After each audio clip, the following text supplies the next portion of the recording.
Miss Mock. How are you doing today? I'm doing good. The kids have done good today. They've been quiet during class, so it's been great. Good. Looking forward to the weekend. I am. I need a break. Good. Yeah. Thanksgiving's coming too, so Mhm. that'll be Mhm. a good break. Mhm.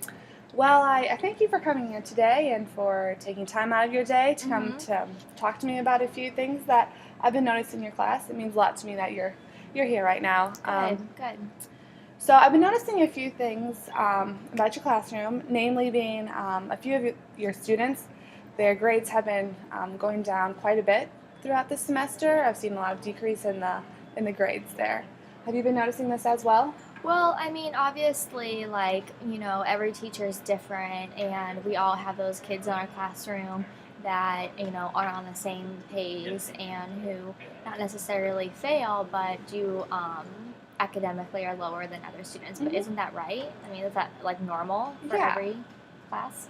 Yeah, and of course, none of your students are going to be at the same level. We're going to have a lot of different, a variety of students in your class. Mm-hmm. But what we're seeing is, since the beginning of the semester until now, their grades have dramatically decreased, even more so than the past, 3 or 4 years Mm-hmm. they've been in school. Have you been noticing that too? Is that something you've seen that they've come down a lot this year so far? No, not really. Are you saying I'm like not a good teacher? No, I'm not saying that at all.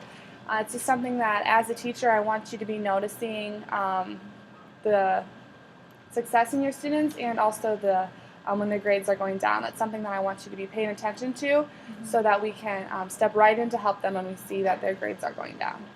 Okay, okay, I can see what you mean, but it's not quite that easy like you say it is. Right, and yeah, I agree. It is difficult. I think we should maybe talk about a few things that we can do. Let's first discuss you as a teacher, your actions as a teacher, Mm-hmm. because you can control your actions. So Mm-hmm. let's talk about what you can do. Would you please walk me through maybe your math lesson, what you do to teach your math lesson? Well, with our math, I usually teach about a few lessons of math each week, either on Mondays or Tuesdays or Wednesdays. And then I teach all three of my writing lessons on Mondays and all of my reading lessons on Tuesdays. And then when Friday comes, we quiz them to see how we're doing. And usually Thursdays is left with whatever we haven't done for that week. Okay. So what I'm hearing is that you give them a lot of freedom and you just let them work at their own pace throughout the Mm-hmm. week, kind of give them that freedom. Mm-hmm. Okay. And Mm-hmm. I do like that you're kind of taking your lesson plans into your own hands and Mm-hmm. doing with them what you want. Something that I stress a lot, especially with the younger kids, is structure in the classroom. It's really important that they have that daily routine that's always the same, that constant daily routine, and also that they're being checked up on their work. They need someone there to monitor their work and just to make sure that they're doing it and that they're doing it correctly, and that needs to be pretty constant and daily in the kids' lives. Okay, like I do understand like where you're coming from, but these third graders do not need to be babied anymore. Yes, yes, I agree with you. But the structure is very important, and I've seen in some other teachers that are doing well that Mm-hmm. structure is what keeps the kids on track and Mm-hmm. keeps them from falling behind. Mm-hmm. Okay, well, are you saying like my lack of structure is having the kids fail? No, no, and I'm not saying that. There can be a variety of structures Mm-hmm. or a variety of factors that play into kids' success and failure, Mm-hmm. but maybe if we change your classroom instruction just a little bit, we can see what kind of role that has to play in the kids' academics. I know that both you and our number one concern is for our student success, Mm-hmm. and I know you as a teacher, and I know that you're passionate and enthusiastic about what you do, and I know that I hope that I'm correct in saying that you're willing to change your instruction just a little bit, and what you're comfortable with if it means that it might benefit your students. Okay, okay. I can now see like where you're coming from, and I agree with you. I'm all on board, and we can see what we can do together. Okay, let's brainstorm some things. What I'd like to hear from you. What are some things that you can do in your classroom to create more structure or Mm-hmm. more of a disciplined classroom? Mm-hmm.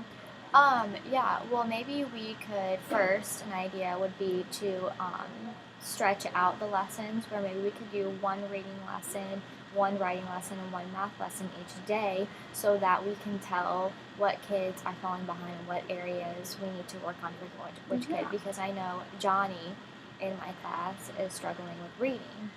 Well, if I do all 3 reading lessons in one day, it's hard for him to keep up. So maybe I can slow down with that and concentrate on what he needs in reading by just doing one reading lesson per day. And I feel like I agree with you. A lot of the lessons are just, a lot too much to handle for some kids in the classroom if they're struggling. And so maybe we can find out what resources we have to fix this problem. Right, yeah. I really like that idea to use the resources available to you. The special ed department is awesome. We've got a lot of paraeducators who are available to us. I really like that idea about the resources. And with the lessons, that's really great. Having more structure and just for it to be the same every week, know every day that this is what they're going to do. Another suggestion I have for you to keep the students from either falling back or just not doing their assignments at all is I like that you're giving them freedom, but to be a little bit more structured in that.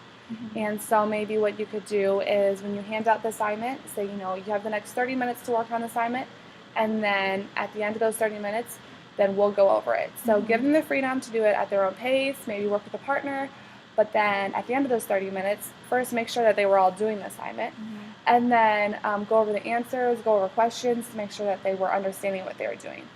Just making sure that they're doing assignments and they have them done before moving on to the next lesson. Seeing areas that maybe you might need to reteach a lesson, might need to reteach a little bit, and making sure that we finish that before we move on to the next thing.